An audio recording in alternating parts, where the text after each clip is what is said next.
Hello friends, welcome to our channel. আজকে আমরা ডাইয়ের সাথে ব্যবহৃত বিভিন্ন প্রিপোজিশন নিয়ে আলোচনা করব।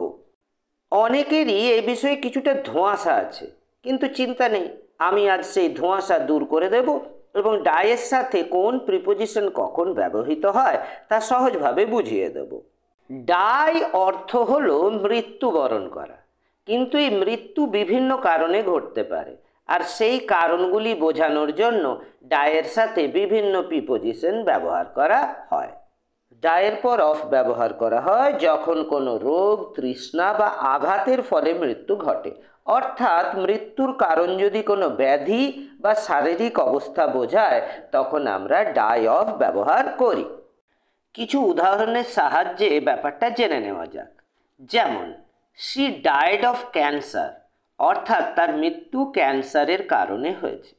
Many people died of hunger during the famine, মানে দুর্ভিক্ষের সময় অনেক লোক খেতে না পেয়ে মারা গেছে। He almost died of thirst in the desert, অর্থাৎ সে মরুভূমিতে তৃষ্ণায় প্রায় মরতে বসেছিল। ডাই ফ্রম ব্যবহৃত হয় যখন কোনো বাহ্যিক কারণ বা আঘাতের ফলে কারো মৃত্যু ঘটে। এটা প্রায়শই কোনো অ্যাক্সিডেন্ট, উন্ড বা এক্সটার্নাল ফোর্সের কারণে হয়ে থাকে। যেমন, he died from his injuries in the car accident, মানে গাড়ি দুর্ঘটনায় আঘাতের ফলে তার মৃত্যু হয়েছে।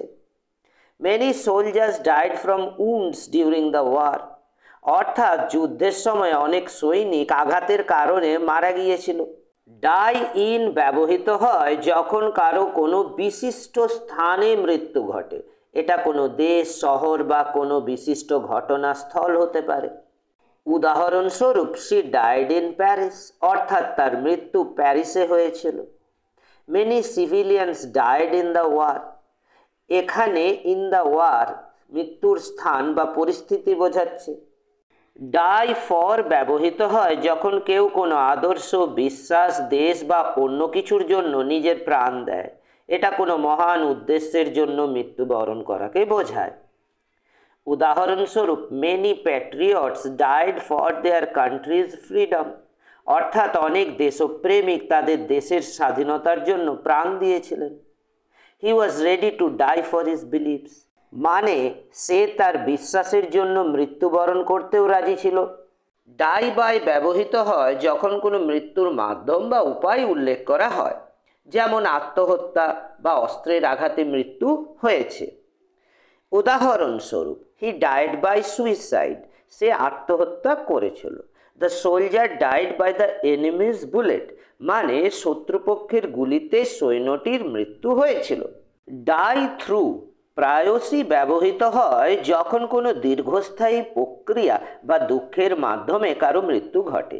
এটা আস্তে আস্তে ক্ষয় হয়ে মরে যাওয়া বোঝায়। যেমন, they died through starvation and neglect, অর্থাৎ তারা অনাহার এবং অবহেলার মাধ্যমে মারা গেছে। তাহলে বন্ধুরা, আশা করি ডাইয়ের সাথে ব্যবহৃত বিভিন্ন প্রিপোজিশনগুলি আপনারা ভালোভাবে বুঝতে পেরেছেন। এখন থেকে এই ব্যাকরণগত ভুলগুলি আপনারা আর করবেন না। আজকের মতো এই পর্যন্তই। পরবর্তী ভিডিওতে আরও কিছু গুরুত্বপূর্ণ বিষয় নিয়ে আপনাদের সাথে দেখা হবে। ততক্ষণ পর্যন্ত ভালো থাকবেন, সুস্থ থাকবেন। ধন্যবাদ।